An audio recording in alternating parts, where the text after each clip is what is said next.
Hello, everybody! Spooky Sandwoman here. Thank you for checking out episode 17 of Seduce Me the Otome. Last episode, Damien told us his real name. And apparently, we can summon him whenever we want, just by saying his name. So I guess that's cool. Also, Lisette tripped us at school, and there was some sort of devil, demon, something behind her. Spooked me. Spooked spooky. Spooked spooky. Anyway, today we got a text from Dad.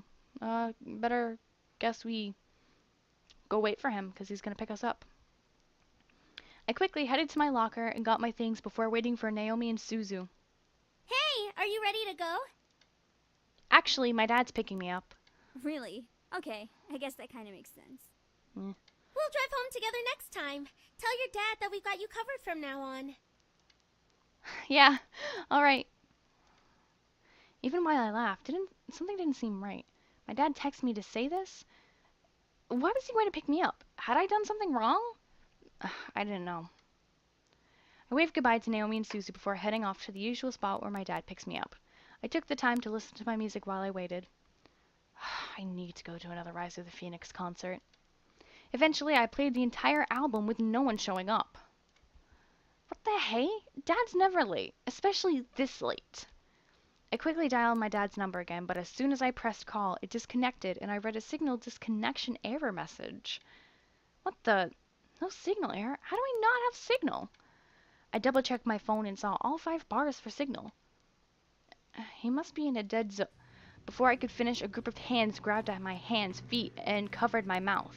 I screamed into the hand over my mouth, struggling to pull away from the hands grabbing at my limbs. It felt disgusting and scary, feeling their hands on me. It needed to stop. Hey! Don't dirty up Malix's prey! The voice, which sent a fearful shiver down my spine, whispered into my ear. You're coming with me, Miss Anderson. I couldn't fathom what was happening, but before I knew it, I was blindfolded and my limbs were quickly tied up. I felt myself being carried somewhere and was shoved into something that echoed the interior of a bus or a van. The doors closed and off I was taken, unsure of where I was going and why. All I knew was that I was in trouble. All I saw was darkness. I felt numb as I was taken to a place I didn't know of. I couldn't even move my lips to scream. Sound zipped past my ears. First of the interior of the car, then the outside. Then an echoey space with whispers and cackles of people vibrating through it. However, the wrap around my eyes was eventually removed from my face, and my bonds were cut. It took a while for my eyes to adjust, but I found myself in a warehouse, surrounded by devils, including Malix, who was smirking at me. Nicely done! I'm sure those little shits will come running to find you when they realize you didn't return to your precious little mansion. They'll search everywhere for you. Malix walked over and set the barrel of his gun against my skin between my eyes. It'll be so funny when they find your dead body instead. I don't get the joke. Oh, shit! This is where we, call Damien. Israel! All of a sudden, a bright purple light engulfed the room, causing the devils around me to cover themselves. What the? Gusts of wind rushed past me, also almost forcing me back. I covered my face with my arms, bracing myself and standing my ground. I tried to peek through my arms to see what was going on, but the light continued to shine brightly. As the gust slowly started to die and the light began to fade, revealing Damien with a blank expression, staring coldly at Malix. Damien! I'm here, as I promised. Oh. Malix moved his arms from in front of his face and slowly took in the new sight in front of him. Quickly, Malix's face turned to that of pure evil delight. Out of the 5 pretty boys, you summoned the pathetic one? What a fucking moron! I like him. He's not pathetic. Damien stared at Malix, silently and fiercely cold. Damien began to walk towards Malix, one step at a time. Malix, however, brought up his gun, pointing it at Damien. Oh, shit. So long, pretty boy! Malix pulled the trigger and let a bullet fly straight at Damien's head. I gasped, bracing myself for the result of the shot. However, Damien kept walking. Damien didn't fly back, nor did he flinch from the shot. I couldn't see the bullet wound, but I knew there had to be one in Damien's face. What the? Fucking die! Malix began to quickly pepper shots into Damien's face, some of them passing completely through his head. There was no blood, no fire, nothing. It was as if Damien didn't really exist as he walked towards the now frightened devil. What crap spell is this? I don't know, but it's pretty damn cool. As Damien finally reached Malix, the devil jabbed Damien's head towards the ground, making Damien's body fall and slam into the concrete. As the body settled onto the ground, it slowly began to burn away in purple flames. Malix gritted his teeth. Where are you, Damien? Malix scanned the room like a hungry dog hunting for its final meal. Malix's body began to glow a fiery red color in anger from the situation. The remaining devils stared, trying to figure out what to do, help Malix or watch in silence. Eris, however, walked up beside me and crossed her arms as she watched with an amused smirk on her face. Come out! The air instantly went from frantic to still in energy. What could have been described in tone as the color red quickly turned into a deadly mix of purple and black as everything began to blend together once and all. What? Damien's voice finally replied. However, his voice seemed different. What's wrong, Alex? Are you afraid of me now? Cool. I was suddenly afraid. Something about Damien didn't fit right with how I knew him. He sounded otherworldly. His voice was dripping with almost a sadistic tone as he spoke through the air. Afraid of a pretty boy like you. You don't even have the balls to face me head on. You're the one who's afraid. Looking to Malix, however, I could tell that he was off.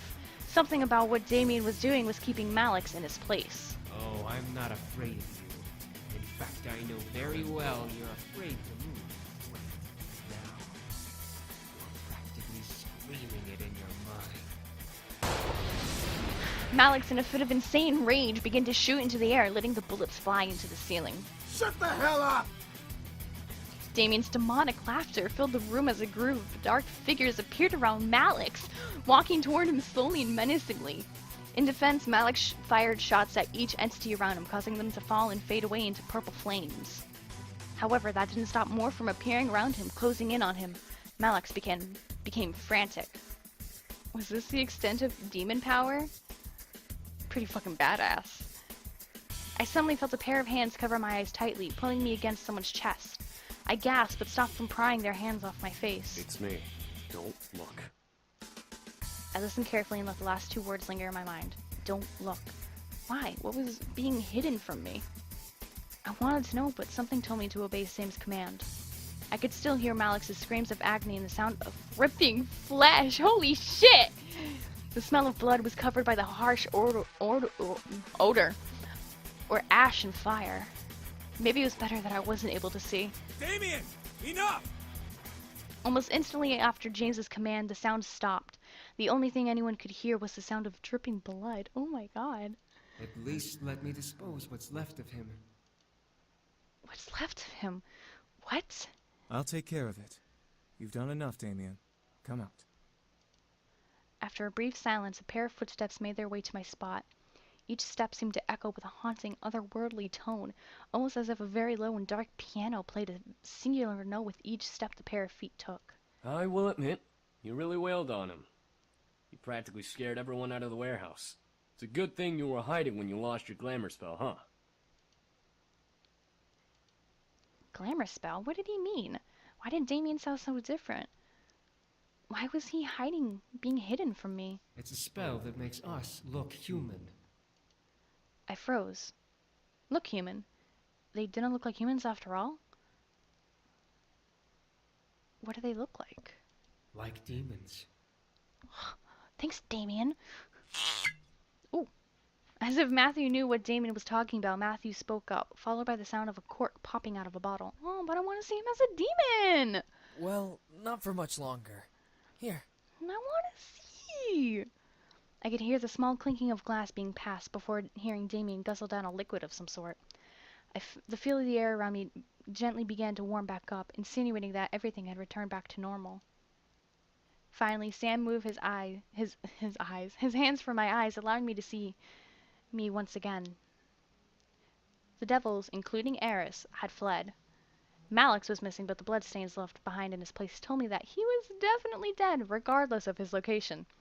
The boys, however, had gathered around me, all of them, including Damien, looking like nothing had happened. What just... I tried to speak, but everything zipped around in my head at the whole event, and I felt like speaking wasn't possible. Let's just get you home, miss. There's nothing more to see here. I could only nod. What had happened boggled my mind to the point of disbelief. I was second-guessing everything, lost in a sea of what and how and when.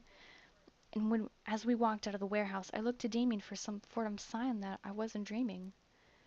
Damien, despite looking down at his feet, held a face of cold sadness, as if he regretted what he did. Oh, Damien. It was over. Malix was gone, and the boys were finally safe. A wave of relief ran through my body at the thought of never having to deal with that group again. At the same time, a ping of realization hit the back of my mind. The boys were only going to stay until after Malix was defeated. That was our deal. As we approached home, I could feel something heavy weigh down my heart.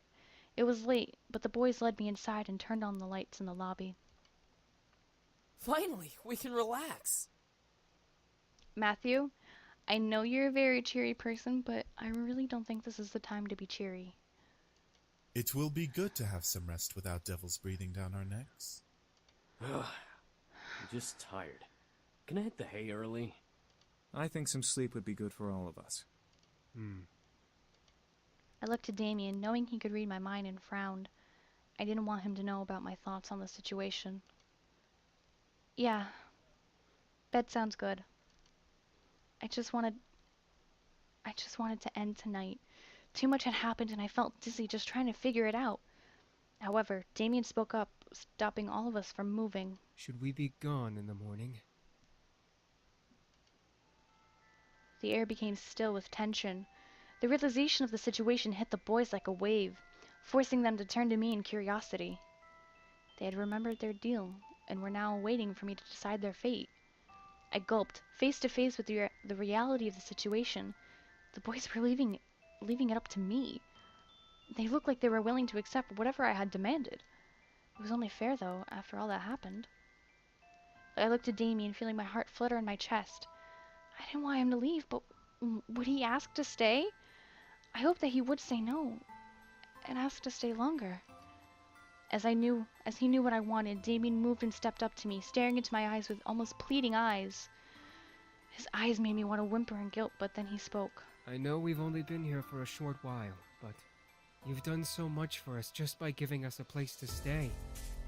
However, if I may be honest, I really would like us to stay here longer.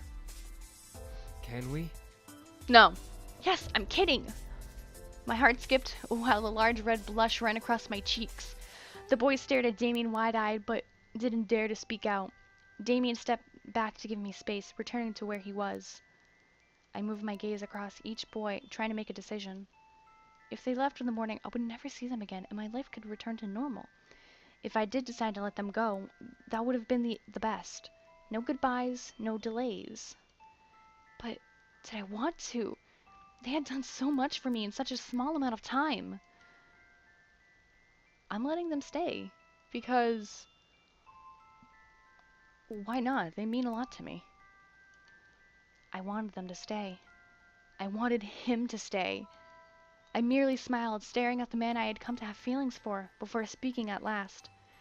I would love it if all of you could stay. The boys cheered tiredly, but nonetheless enthusiastically. I giggled at the sight. It was cute to see everyone so excited, despite the tiredness that ran equally through our bodies. Today was a rough day. My home is your home, as long as you can still help with chores. The boys nodded in unison, agreeing to the terms I had set for them.